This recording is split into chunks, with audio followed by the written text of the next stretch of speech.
Assalamualaikum warahmatullahi wabarakatuh. Waalaikumsalam warahmatullahi wabarakatuh. Untuk podcast hari ini kita bersama Cak Aufal nih teman-teman.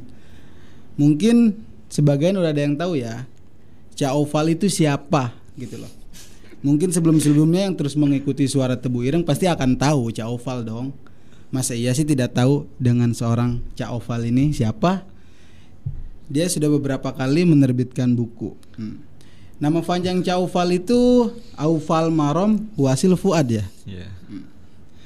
Seorang yang telah menghafalkan Al-Quran pada usia 14 tahun. Wow, sungguh luar biasa. Dan dilahirkan pada 12 Februari 1999. Anak laki-laki pertama, Cak. Iya, Dari berapa? Dari tiga bersaudara. Dari tiga bersaudara. Sejak dini pendidikannya diasuh oleh orang tuanya sendiri, yakni Abah Mas Ruhin Fuad dan Umi Nur Hasana. Saat ini Aufal belajar dan mengajar Al-Quran di Pondok Pesantren Hamalatul Quran Jogoroto, teman-teman. Mungkin yang ingin bermain dan ingin bertemu Cak Aufal bisa ke sana. Mungkin sekarang stay di sana ya? Iya, masih di Haki Jogoroto. Masih di Haki Jogoroto. Jadi kalau misalkan teman-teman lewat Jogoroto tinggal mampir aja. Dan mungkin ada yang ingin tanda tangannya yang udah tahu buku-bukunya Cak Aufal itu. Sekarang tanda tangan saya itu laku karena saya bakulan buku, bukan menulis. Oh. Jadi bakulan baku. Buku. Oh, buku. Maaf.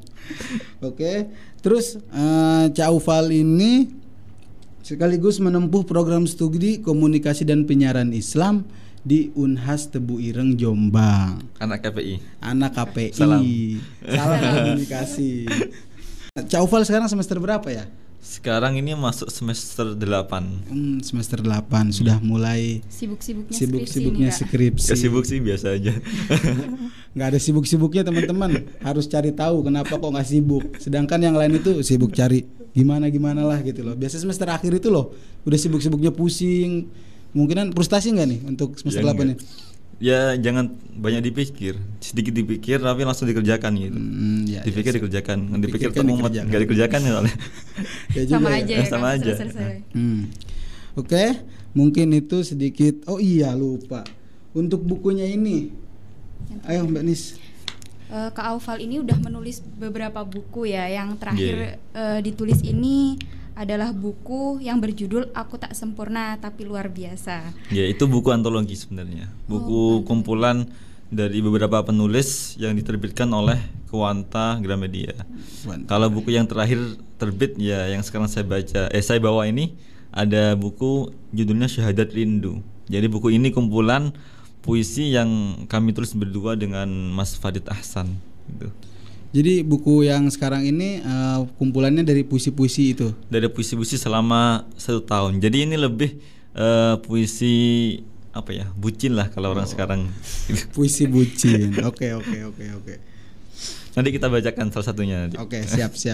Nanti itu mungkin yang ditunggu-tunggu, mungkin yang penasaran bisa pesan Cak Aufal, oke? Langsung bisa diantar gitu ya? Diantar langsung. Kemana ada temannya Mbak Nis ini juga gitu kan? Iya. Jadi hari ini kita mau membahas tentang literasi dan santri, Kak. Baik. Jadi ada salah satu nih yang kita pertanyakan. Gimana sih peran santri dalam dunia literasi?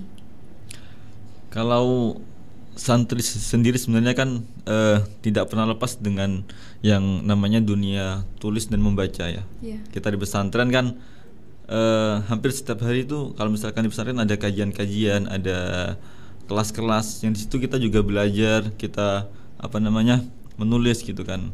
Minimal kita menulis dari pelajaran yang kita pelajari setiap harinya itu kan. Jadi sebenarnya santri dan literasi tidak pernah pisah gitu kan. Santri ya juga menulis, santri juga membaca gitu kan. Jadi dunia membaca bagi santri itu sudah menjadi keseharian gitu.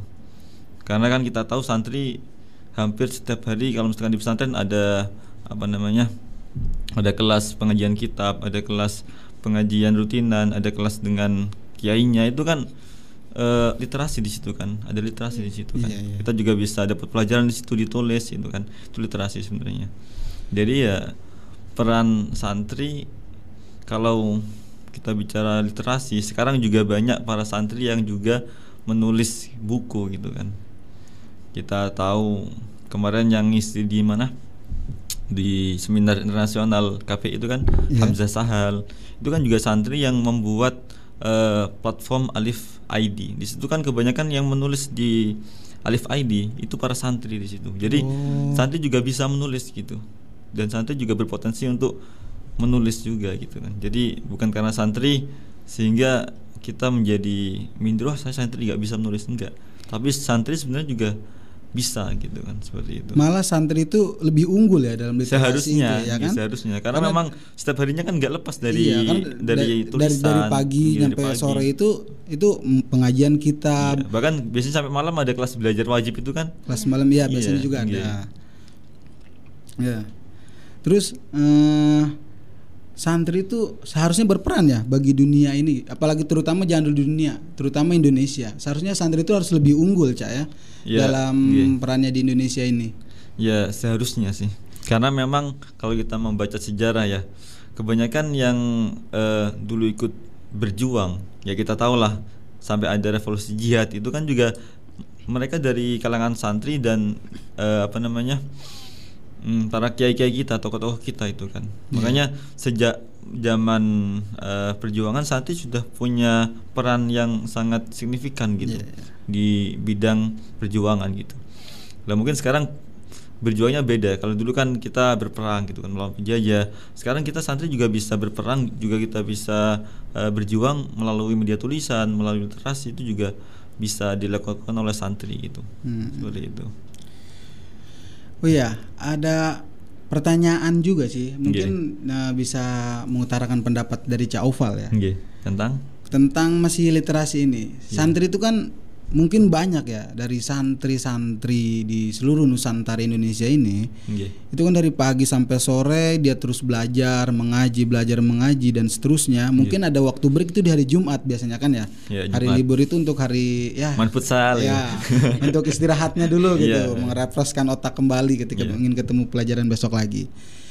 Itu banyak santri mungkin dia berpotensi, dia selalu giat membaca dan menulis gitu ya. Dia ingin menerbitkan buku, tetapi dia itu masih merasa ragu gitu loh. Apakah saya gimana ya? Pantas gak gitu ya? Iya, pantas gak saya bikin buku ini gitu untuk menerbitkan perasaan minder gitu. Iya, perasaan minder lebih seperti itunya. Pertanyaan karya aku tuh pantas nggak sih sebenarnya untuk diterbitkan? Gini sih, sebenarnya itu perasaan seperti itu hampir semua penulis juga merasakan. Ya semua penulis itu kan meskipun sekarang terkenal itu juga awalnya pemula. Penulis yang sekarang jos-jos itu dulunya pemula. Nah, ketika mereka menjadi penulis pemula, itu saya rasa juga merasakan yang seperti itu. Apalagi santri yang memang notabene mungkin tidak ada wadah yang terlalu memberikan motivasi, memberikan dukungan, memberikan backup itu kan. Dan itu saya juga pernah mengalami sendiri ketika masih semester 1 di KPI itu. Jadi pas semester 1 saya masih ingat itu, saya sebenarnya gak ada keinginan untuk menjadi penulis. Dan sekarang juga saya bukan penulis, hanya saja menulis itu kan. Jadi ketika semester 1 saya mengumpulkan banyak tulisan saya yang tercecer di blog, kemudian di buku tulis, kemudian di Facebook. Karena ketika itu tulisan saya di mana-mana gitu kan. Akhirnya ketika saya membaca salah satu karya kakak angkatan saya yang ketika itu beliau di Mesir, itu saya berpikir, oh iya, ini kan kumpulan tulisan itu, bukunya itu. Akhirnya saya kan juga punya banyak tulisan kan. Akhirnya ya udah saya kumpulkan tulisan itu, kemudian saya layout, saya jadikan buku. Tapi ketika itu nggak langsung cetak buku seperti ini, tapi cetak bentuk PDF. Jadi PDF, saya layout sendiri naskahnya. Kemudian kebetulan saya juga sedikit bisa desain Photoshop. Saya buat cover ketika itu, langsung diupload pas tanggal 12 Rabiul Awal. Nah, ketika diupload di Facebook, karena memang belum ada bentuk bukunya. Maka di situ saya kasih keterangan kalau misalkan ada teman-teman yang berminat untuk membaca, kami kirim filenya PDF-nya gitu. Akhirnya saking banyak sekali itu yang komentar, nggak tahu berapa puluh itu. Udah, karena memang saya nggak ada bekal, nggak ada pengalaman di situ kan. Jadi perasaan nggak pede itu ada gitu. Bahkan kalau saya boleh cerita, saya nangis di Makbarah Tebu Ireng. Jadi saya dulu itu setiap di kampus hampir setiap hari itu ke Makbarah di Tebu Ireng itu. Meskipun kadang cuma tidur di sana di atasnya itu. Iya. Tapi sering ke sana. Nah, saya di sana menangis gitu. Saking takutnya itu. Wih, saya siapa kok nulis seperti ini, kok buat buku gitu kan. Nangis, gak pede gitu. Nangis di sana. Akhirnya saya curhat ke itu yang namanya Cak Nuh itu yang di Mesir itu. Cak, ini pripun Cak gini. Langsung diginikan. Yang pede Kang gitu. Ditegaskan gitu, yang pede Kang gitu. Semuanya pasti mengalami seperti itu. Saya juga dulu seperti itu. Udah gak usah takut gitu. Akhirnya ya udah, saya belajar di situ. Akhirnya saya belajar tentang ejaan, tentang banyak hal lah. Ya, berawal dari tidak pede itu. Nah, setelah perjalanan sekian ini, saya kan sering mengajak teman-teman itu santri ataupun siapapun untuk menulis. Itu juga sama problemnya, ya takut gitu, nggak pede. Sama kayak yang Mbak Nafis yang kemarin juga di sini itu kan, itu problemnya juga sebelum terbit bukunya sama, nggak pede gitu, takut gimana. Saya juga pantas gini semuanya lah. Itu yang kadang menjadi penghalang gitu kan. Belum kita berjuang, belum kita mulai udah takut, nggak jadi kan seperti itu. Tapi saya rasa itu semuanya dialami oleh semua yang menulis, yang harus kita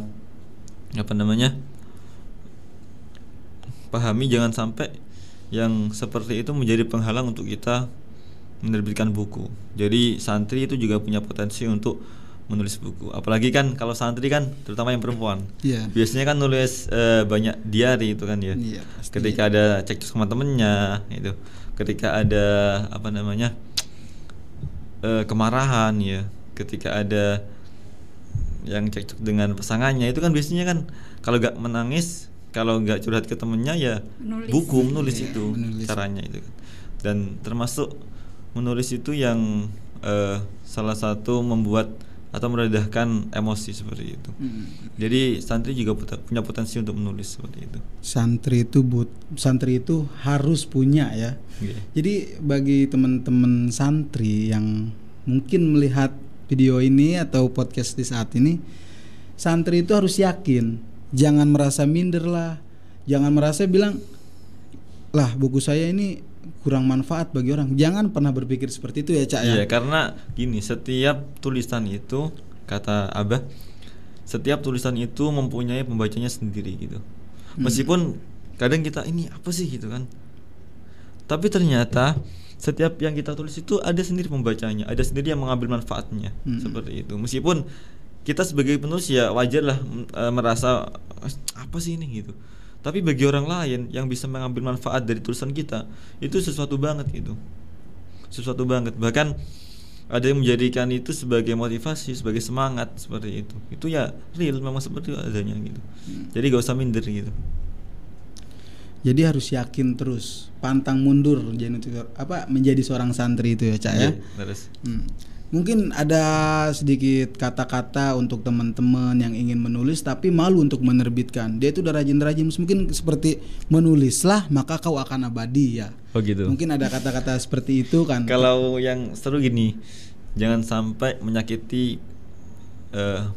Ini sih untuk perempuan ya. Perempuan. Nggak apa-apa. Jangan sampai menyakiti hati penulis gitu. Atau namamu akan abadi gitu. Pernah mendengar itu. Iya. Kak Aufal juga. Oh iya. Jadi seperti itu. Mungkin masih banyak ya untuk yang membackup kita, merasa kita tidak merasa kita malu gitu untuk menerbitkan buku itu. Ya seperti ininya sabdanya Rasulullah kan ya, pernah berkata, barang siapa yang meninggalkan atau warisan berupa tulisan dan pena di dalam buku, insya Allah kau akan masuk surga. Amin. Itu dari sabdanya Rasulullah Shallallahu Alaihi Wasallam. Jadi mungkin teman-teman ya itu bisa buat membackup kalian. Saya yakin dengan pendirian saya gitu Cak ya.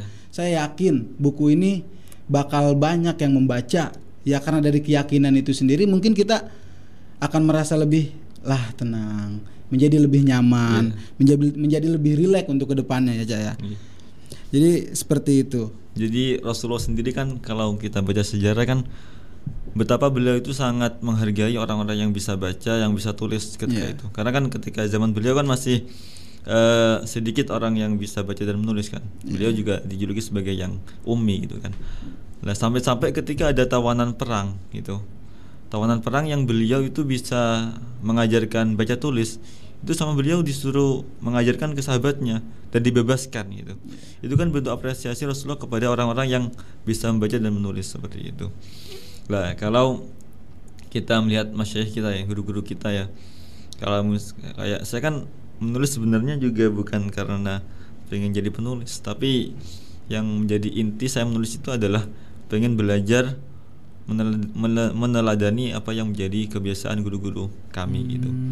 Seperti itu. Prof. Quraisy itu kan, itu beliau memang tidak dikenal sebagai penulis ya, tapi karyanya banyak gitu. Ada Dr. Ahsin Sakho Muhammad itu memang sebagai pakar ilmu qiraat, tapi beliau juga menulis kitab banyak gitu. Ada Dr. Syarif itu juga ahli terjemah, tapi juga beliau punya banyak karya gitu. Banyak Dr. Husnul Hakim itu pakar Al-Quran tapi punya banyak karya gitu. Memang tidak dikenal sebagai penulis, tapi beliau itu menulis juga itu. Sampai-sampai ada makalah kalau kata Dr. Syarif, ish katiban au mut maktuban gitu. Hiduplah sebagai penulis atau mati yang ditulis sejarahnya itu. Kalau orang-orang yang ketika meninggal ditulis sejarahnya itu harus orang hebat gitu kan. Kalau misalkan kita bukan orang hebat ya kita ya harus nulis berarti kan gitu. Benar. Sama kayak daunnya Prof. Ali Mustafa Yaakob gitu kan, alumni Tebu Ireng, alumni Unhas juga, pakar hadis yang tapi beliau sudah meninggal. Itu beliau mengatakan wala tamutunna illa wa antum katibun. Dan jangan sekali-kali kalian meninggal sebelum menjadi penulis atau sebelum mempunyai karya seperti itu. Kalau kata Pak Quraisy ketika kami di kelas itu sering menyampaikan kesan santrinya, teruslah menulis gitu. Itu sering menulis, teruslah menulis, baik tidaknya tulisan, biarkan pembaca yang menilai. Jadi sekelas beliau itu udah seperti itu, teruslah menulis, baik tidaknya tulisan, biarkan pembaca yang menilai. Jadi kita sebagai penulis sudah gak usah menilai tulisan kita baik buruk, gak usah. Yang penting kita menulis aja, berusaha untuk memberikan manfaat gitu kan. Nanti baik tidaknya tulisan ya biarkan pembaca yang memberikan nilai. Karena itu ya objektif sih gitu, sesuai dengan yang membaca. Kalau yang membaca itu pro ya bagus, kalau yang enggak ya jelek. Tapi kan kita juga butuh semua itu. Walaupun memang jelek kan kita juga butuh kritik. Iya, bagus semua sih kalau menurut saya. Ya terkadang juga kan mungkin ini apa namanya? Yang pembaca itu juga melihat latar belakangnya dirinya sendiri gitu loh. Saya ingin membaca buku tentang ini. Tergantung jadi, apa yang dibutuhkan biasanya. Iya, latar belakangnya itu lagi misalkan lagi ada tentang mungkin dia kurangnya perekonomian, membaca tentang buku-buku ekonomi mungkin seperti itu ya. Rata-rata kan karena nggak semua orang itu pasti tertuju kepada satu buku itu gitu loh. Kalau misalkan butuh bucin mau mengungkapkan ke pesannya nggak punya bahan ya ada di sini gitu. Mungkin bisa di situ. Jadi ya mungkin lagi boring nih pengen baca-baca buku tentang yang bucin-bucin seperti itu, ya bisa kita membaca buku-buku. Jadi kita juga ada waktunya di saat kita membaca buku yang pas untuk kita. Seperti halnya gimana ya? Ada teman saya ya. Teman saya itu saya kaget dia itu nggak senang namanya membaca, itu dia paling malas membaca gitu loh. Ada misalkan ada matkul nih dari dosen, tulisannya panjang. Malas udah ngeliatnya udah capek banget nih, udah mau baca gini. Tapi lihat udah capek ngeliatnya. Iya, ngeliatnya itu udah banyak banget, udahlah biarin. Ada teman saya seperti itu. Terus ketika dia diceritakan sebuah bukunya itu buku Laila Majnun. Buku Laila Majnun itu kan sangat puitis sekali kan ya. Dia di situ apa sih ini buku katanya tentang apa? Dia penasaran, dia buka-buka, baca seru. Dia baca. Lah kata saya, kok jadi suka baca sih? Ya ini lagi seru nih. Dia 3 hari itu ya. Mereka udah menemukan ininya, menemukan apa keasikannya itu. Udah menemukan keasikannya gitu. Dia udah mulai nyaman gitu ya membaca buku tentang hal yang belum dia pernah ketahui di dalam buku itu. Dia akhirnya baru mengetahui gitu loh. Manfaatnya gitu. Iya, manfaatnya. dia terus sambil diliatin, kok ini orang senyum-senyum sendiri gitu yang membaca buku Laila Majnun itu. Kadang gila juga baca buku kadang, ya. Ini kenapa ya? Ditanya, kenapa? Berisik. Kata-kata dia itu katanya, kata teman saya. Ya? Iya. Ini lagi serius katanya. Dia ntar senyum-senyum sendiri lagi. Oh ya udahlah, nggak apa-apa. Alhamdulillah kalau dia senang baca. Berarti dia udah gila buku. Iya, dia udah gila buku. Itu selama 3 hari tuh buku Laila Majnun itu segitu lumayan tebel ya, Caya. Hatam. Setelah itu dia baru diceritain dan dia memperagakan gitu ya, memperagakan puitis-puitisnya kepada teman-teman yang lain. Mengena ya itu. Iya, dia kena banget gitu loh. Dari membaca itu, wah, kok langsung dipraktekin nih. Jadi seperti itu. Mungkin itu bisa jadi tuh kalau misalkan dia masih jomblo, besoknya udah punya pacar ya. Udah punya bahan.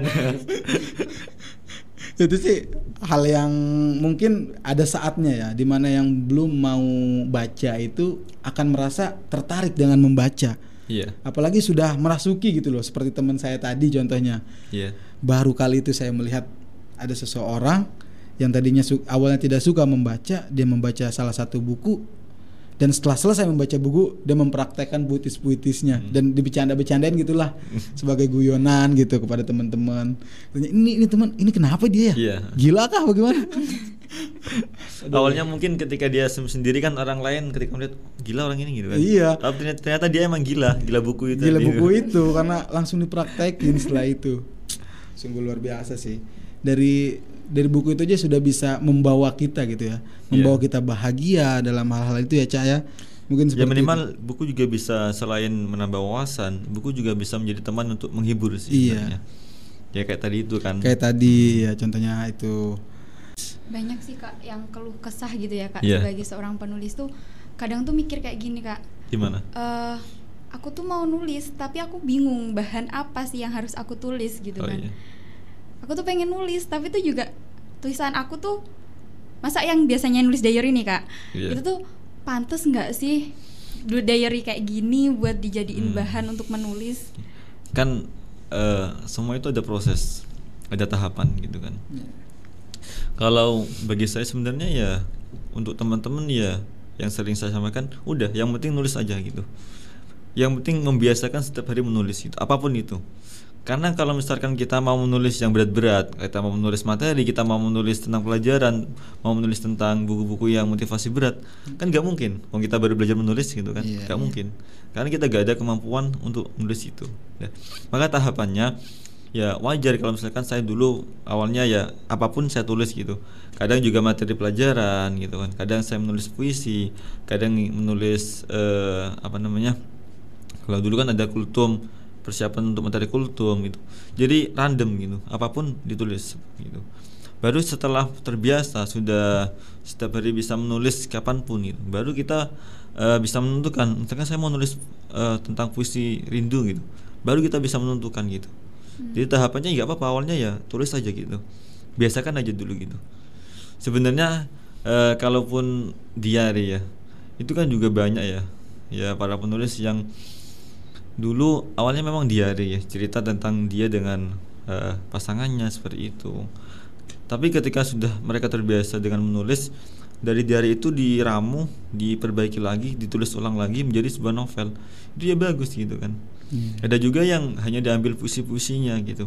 Kayak punya Syarifah Yaya Babut itu kan yang hanya untuk dikenang itu kan isinya cuma puisi-puisi yang bukan cuma ya.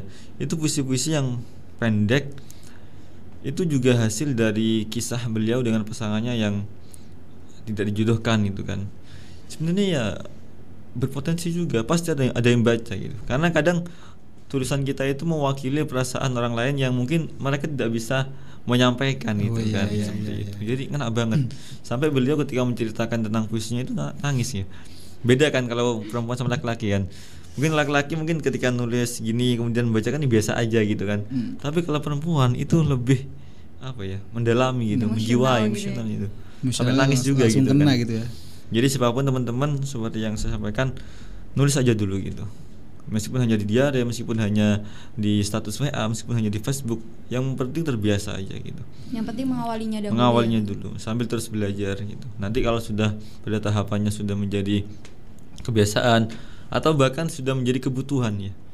Karena kalau sudah menjadi kebutuhan, sama kayak kita makan. Kalau kita gak makan seharian gak enak perutnya kan, lapar gitu. Sama baca juga gitu. Kalau misalkan baca sudah menjadi kebutuhan, kalau gak baca sehari itu gak enak gitu kan. Makanya saya tuh setiap hari kemanapun ya bawa buku gitu, meskipun sesempatnya bacanya gitu, yang bawa dulu gitu, karena kebutuhan gitu.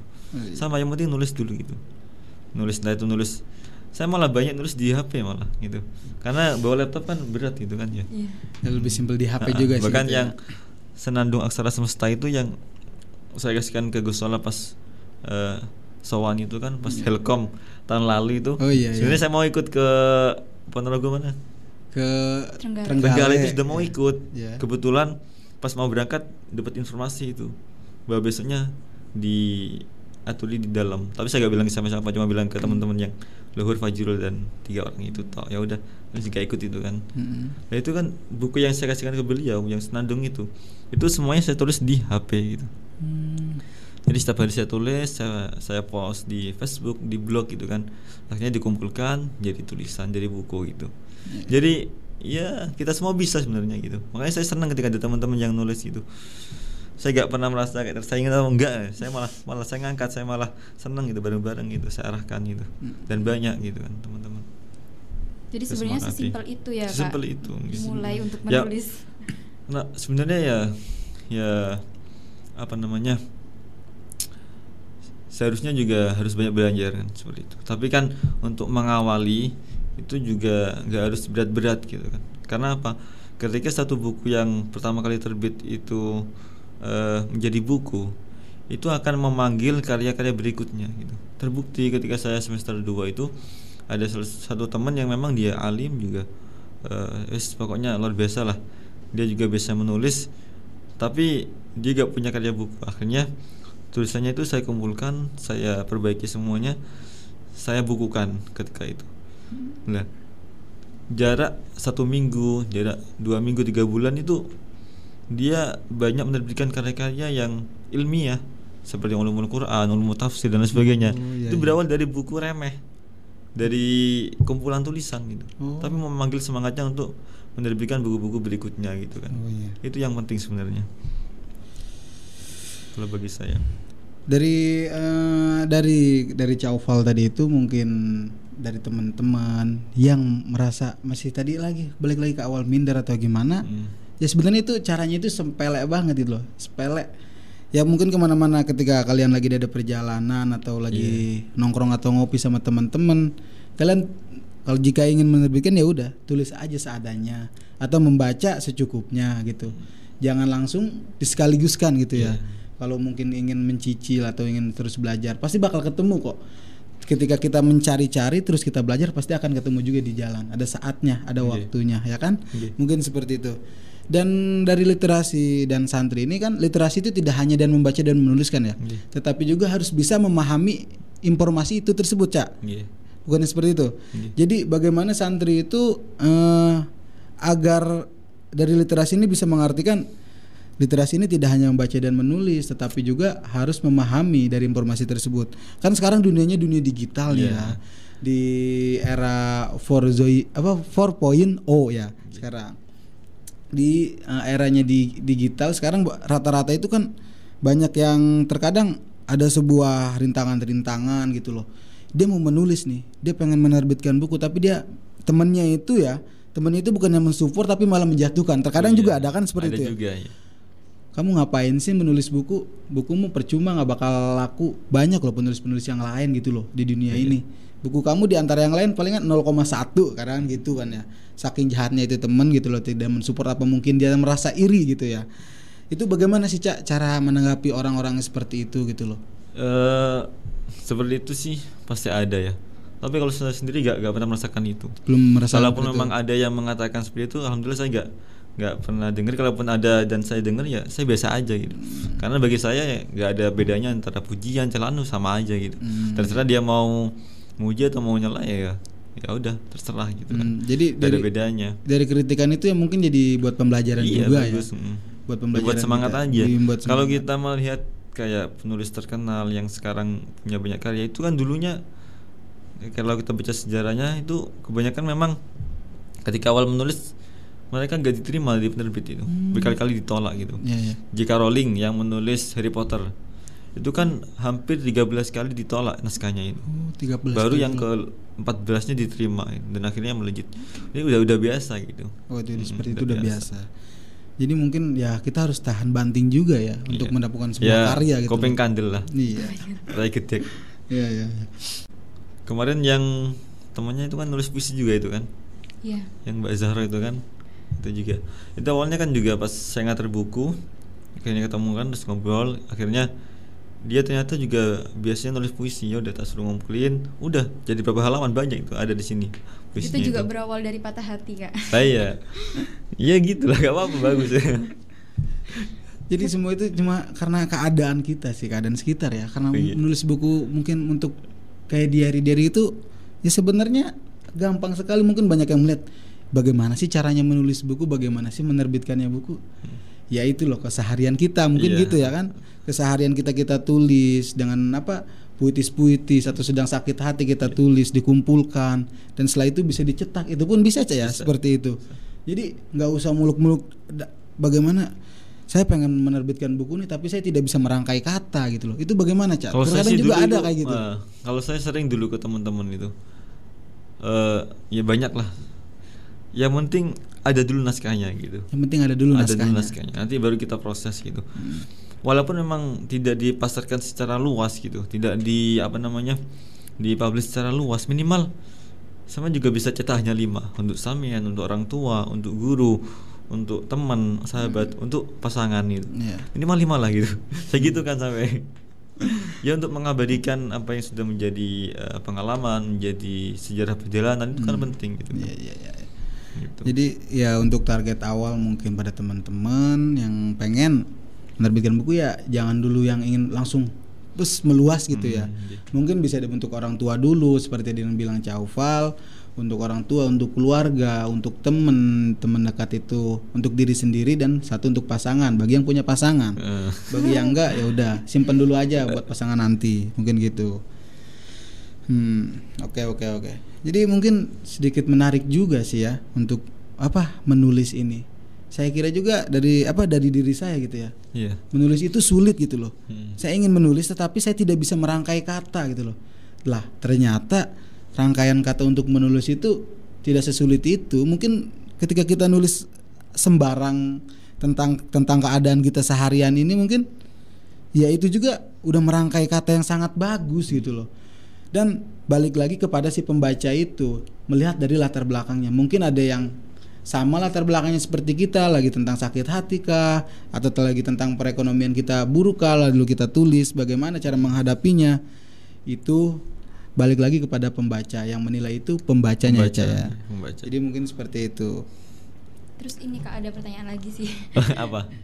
Sebenarnya ketika kita membaca itu mempengaruhi nggak sih sama apa yang kita tulis nantinya? Mempengaruhi nggak sih sama mindset kita? Sangat gitu? Memang. Kalau saya kan membaca itu tidak terbatas hanya buku gitu kan. Makanya seringkali yang saya tulis itu bukan dari buku gitu kan, tapi dari pengalaman, dari melihat. Misalkan saya menulis status misalkan di WA gitu kan, tentang yang semalam misalkan, dalam sebuah pengabdian dan pelayanan saya mengalami bahwa cinta itu memberi sebelum diminta, dengan membaca atau memahami bahasa isyarat dan bahasa gelagat. Ini kan bukan hasil bacaan dari buku. Ini jadi tulisan originalitas dari diri saya yang saya dapatkan dari hasil bacaan selama saya menjadi seorang pelayan, seorang mengabdi, entah itu kepada guru, kepada kiai, kepada teman-teman itu kan. Jadi ketika kita mengabdi misalnya kepada kiai, itu seringkali kita itu sudah memberikan tanpa diminta. Misalkan kemarin pagi saya ikut beliau makan di warung itu kita makan, beliau makan, ada kopinya, kebetulan berdua kan. Saya juga makan, ada kopinya, tapi yang nggak ada di situ air putih. Ketika kita makan, ini belum ada air putihnya ini. Tanpa beliau minta untuk mengambilkan air putih, ya sebagai pelayan, sebagai mengabdi itu karena cinta mengambilkan dulu, diambilkan air putih, dikasihkan gitu. Ini kan hasil bacaan dari pengalaman ya, seperti itu. Jadi bacaan itu nggak terbatas hanya buku, hanya aksara gitu kan. Tapi dari pengalaman dari alam semuanya juga hasil bacaan sehingga menjadi tulisan ini gitu kan. Jadi itu dalam sebuah pengabdian dan pelayanan saya mengalami bahwa cinta itu memberi sebelum diminta. Ini kan dalam banget gitu. Oh iya. Itu kalau sama perempuan disampaikan gitu kan. Jadi cinta itu memberi sebelum diminta.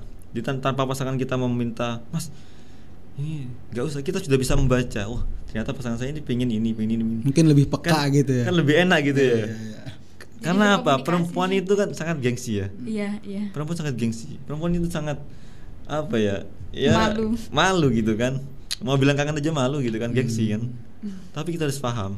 Nah, gitu. Harus jadi gitu ini ya. efek bucin ini lah. Ya gitulah. Jadi bacaan itu gak terbatas, bisa pengalaman, bisa alam, bisa teman-teman nih kita baca bagaimana perilakunya, sikapnya, semuanya ada pelajaran di situ. Kalau bagi saya itu kayak kan Iqra bismi rabbik itu kan perintah pertama kali membaca itu kan tidak ada objeknya, tidak Iqra'ul Quran, tidak Iqra'ul kitab, ada Iqra'ul Quran atau lain sebagainya. Gak ada objeknya. Bacalah buku atau bacalah Al-Quran, gak ada kan. Yang jelas Iqra, bacalah. Yang harus digarisbawahi bismi rabbik, bacalah dengan asma Tuhanmu gitu. Yang penting baca apapun disertakan asma Tuhan gitu. Bismillah dulu gitu. Jadi gak ada batasan bacaan gitu. Makanya sebenarnya bahan yang bisa kita tulis itu sangat luas jangkauannya gitu, sangat banyak gitu. Jadi kalau misalnya kehabisan bahan, gak ada bahan itu, gak ada ide itu, ya gak bisa banyak gitu sebenarnya. Tergantung kepekaan hatinya aja ya Kak. Kan menulis juga untuk melembutkan hati ya, melembutkan perasaan itu. Bagaimana kita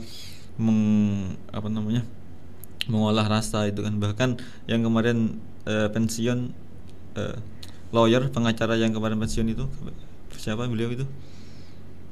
Itu kan juga karena pengaruh bacaan seperti puisi, novel, sastra itu kan melembutkan hati itu, melatih kepekaan itu, seperti itu. Jadi semuanya manfaat itu, baik fiksi, non fiksi, manfaat semuanya itu. Oh, jadi seperti itu. Ya udah saatnya sih santri sekarang itu melek akan literasi ya. Iya. Terus juga sekarang ini dunia itu digital, apa serba digital. Mungkin santri kalau di rumah juga ada mungkin ya sebagian itu yang seharian main gadget tanpa mengetahui literasinya gitu loh. Jadi untuk bisa menepis serangan-serangan, apalagi sekarang banyak hoax kan ya Kak Caya di media-media sosial itu. Jadi mungkin kita harus melek literasi. Jadi kita harus bisa tahu nih, wah ada isu ini nih, wah ada isu ini, apakah ini benar, apakah ini. Ketika mungkin yang masa bodoh kurangnya literasi, wah ada isu ini nih, wah langsung ikut di share, padahal itu hoax gitu ya, membuat kericuhan lagi. Jadi untuk saat ini mungkin pada teman-teman yang di sana dan teman-teman yang sekeliling kita juga harus kasih tahu, kita jangan dulu langsung percaya akan adanya isu-isu tersebut. Kita harus mencari tahu dulu ini sumbernya dari mana nih, apakah benar keadaannya seperti ini untuk sekarang ini. Jadi seperti itu, kita itu harus melek dari sekarang, itu harus melek literasi untuk negeri yang lebih baik lagi gitu loh. Untuk teman-teman di rumah, udah saatnya yuk kita membaca dan menulis biar semuanya itu negara kita ini menjadi lebih maju lagi dan lebih berkembang lagi dan lebih maju lagi. Jadi seperti itu. Jadi jangan asal percaya akan adanya berita-berita di sini lagi isu ini, di sini lagi isu ini. Jangan langsung percaya, tetapi harus memahami dulu dari mana sumber itu. Minimal membaca. Ya, minimal membaca dulu gitu loh. Minimal membaca dulu itu juga termasuk literasi ya kan. Udah membaca literasi, setelah itu kita cari lagi nih, wah apakah benar, kita cari lagi ke yang lainnya. Mungkin kita bisa bertanya kepada yang lain yang sudah membaca. Iya, mungkin seperti itu. Oke. Gimana? Udah Kak, mungkin yang terakhir kata-kata buat teman-teman. Iya, untuk kata-kata buat teman ini. Motivasi atau bagaimana gitu untuk menyemangati teman-teman gitu pokoknya. Kalau saya sih semangat untuk menulis, saya itu gini, yang penting teruslah menulis gitu. Ya. Walaupun tidak ada yang mengambil manfaat gitu, setidaknya kita sudah memberikan manfaat gitu. Jadi saya ada di laptop itu, di wallpaper ada tulisan teruslah menulis gitu. Kalaupun tidak ada yang mengambil manfaat darinya, dari tulisan kita, setidaknya kita sudah memberikan manfaat dengannya gitu. Jadi yang penting kita nulis aja gitu. Manfaatnya nggak tahu nanti kan untuk siapa yang mengambil nggak tahu kita. Karena menulis itu termasuk amalan yang paling sirri itu ya. Paling sirri itu. Kita nggak pernah tahu sekarang di Hong Kong ada yang baca tulisan saya, nggak tahu gitu. Ya memang ada tapi nggak tahu gitu. Di luar Jawa ada yang baca tapi kita nggak tahu. Itu kan ketika mereka membaca pasti minimal mereka tahu siapa yang nulis gitu kan. Syukur mau ngirim Fatihah untuk yang nulis itu kan doa seperti itu, manfaat itu. Dan kita seringkali sebagai penulis nggak tahu gitu kan, karena sedikit yang mengkonfirmasi gitu. Kalau saya baca tulisan jenengan sedikit dan nggak banyak kan, gitu. Jadi seperti itu. Jadi terus setelah menulis, kalaupun tidak ada yang mengambil manfaat darinya, setidaknya kita memberikan manfaat dengannya. Oh, jadi seperti itu. Oke, mungkin sekian Mbak Nis dan Cak Aufal. Terima kasih. Mungkin sekian dulu sampai sini dari podcast ini tentang literasi dan santri gitu loh. Jadi teruslah menulis. Jangan berhenti menulis, membacalah terus membaca. Jangan sampai bosan membaca. Mungkin kata-kata dari saya seperti itu mungkin sedikit agak nggak nyambung juga. Gak apa-apa. Mungkin lucu juga. Soalnya penutup harus gak nyambung. Ini juga penutupan juga gitu loh. Harus gak nyambung. Kalau nyambung nanti selesai. Iya, kalau terus nyambung nggak bakal selesai gitu. Ya udah, mungkin sekian dan terima kasih. Wassalamualaikum warahmatullahi wabarakatuh. Waalaikumsalam warahmatullahi wabarakatuh. Ya, terima kasih. Yo, sama-sama.